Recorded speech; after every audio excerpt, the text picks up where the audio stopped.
share with us what is your kind of like definition, or how would you explain bedside handoff and the reason why we do it? Well, the reason why you do it is to involve the patient and to get eyes on what you're saying. So Okay. like you have an IV here, this is the things happening, and you can get an idea of what the patient understands Okay. about what's going on. Perfect. And so what is it? What is bedside handoff? Giving report. Yeah. Oh, okay. Between who?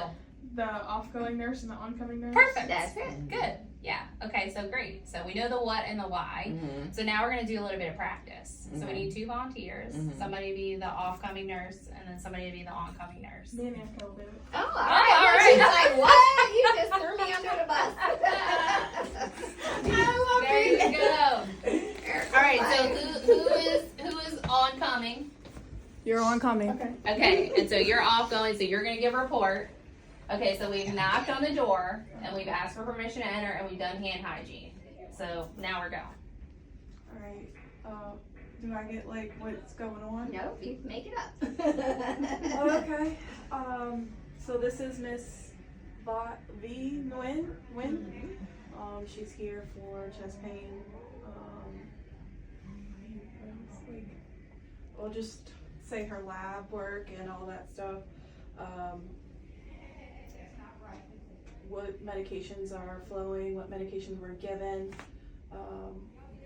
If there's checking the lines, them, making sure they look correct or whatever.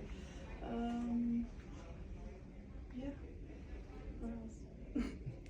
What do we want to make sure we You're do? an ICU nurse, or an ER nurse, Yeah. actually. That's a DR. Yeah, like, you what can do- tell, That's right? an ER handoff. Yeah, that's the ER nurse. I was like, what do we want to make sure we do before we do any of the report stuff? Introduce ourselves. Yeah. Yeah, introduce yourselves and just say like, and what's your name? I'm sorry. Emmy. Emmy. So this is Emmy. She's going to be your day shift nurse for today. She's fantastic. We've worked together for the last 5 years. You know, y'all are going to have a great shift.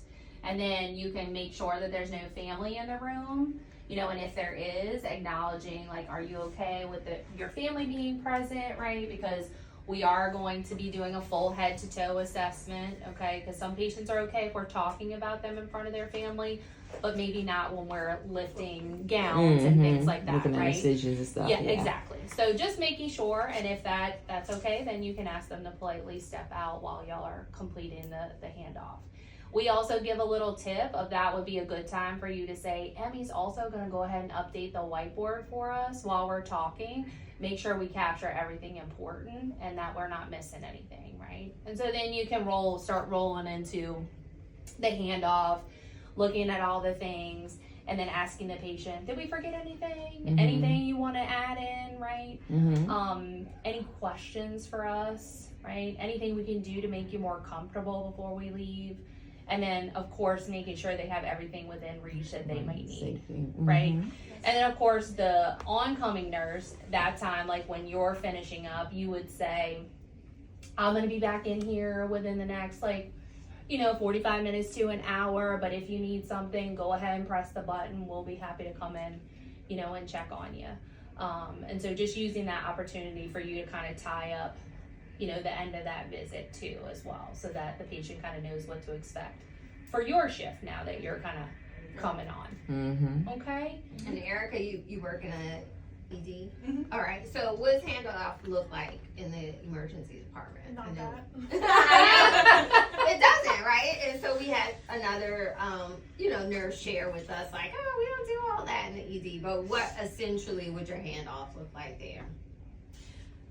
So she came in for chest pain. EMS got a 12. Lady looked normal. She's not having a STEMI. We gave her some aspirin. She's got some fluid. She's got IV. Chest X-rays normal. She's just waiting on discharge. Okay. Patients, what kind of questions do you get from your patients in the ED? Most of the time, how long is How it much gonna longer? take? Yeah. When is my results gonna be back? Yeah. What are we waiting on? Can I eat? Yep. Can Yeah. I eat? Yeah. Yeah. So using that time to kind of address. We know it looks different, right? But you can still use your board to kind of set the expectation on that. Like, Yeah. hey, we're just waiting for your labs to come back, and then the doctor will probably, discharge or whatever. So, And usually, at the end of it, we'll kind of explain what exactly they're waiting on, because, you know, with the troponin, we'll have to redraw in Yep. a certain amount of hours. They don't understand that.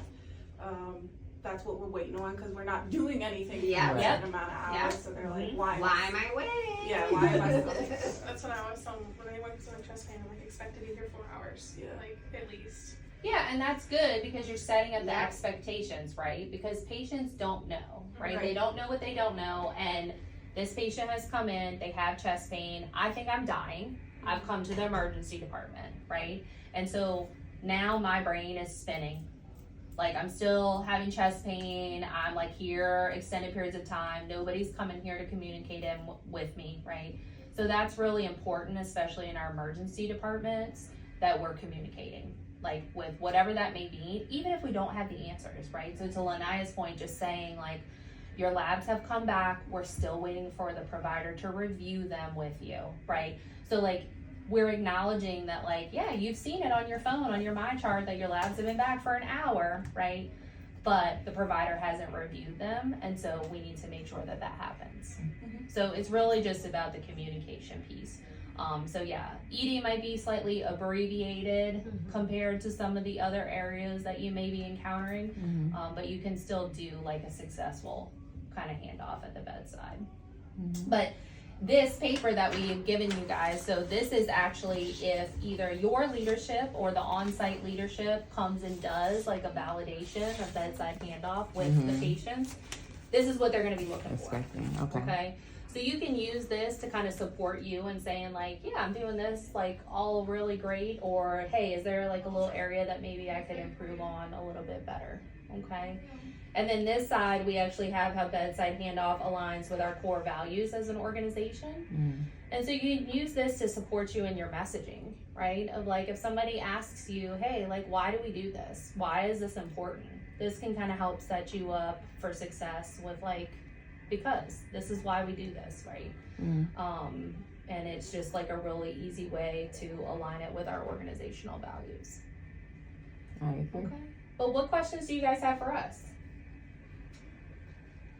Anything? Y'all did great. Thank you. Thank you for volunteering. Yeah, of course. Here's the picture. Thank y'all very much for coming. Okay, let me Sign sign. your paper. Yeah.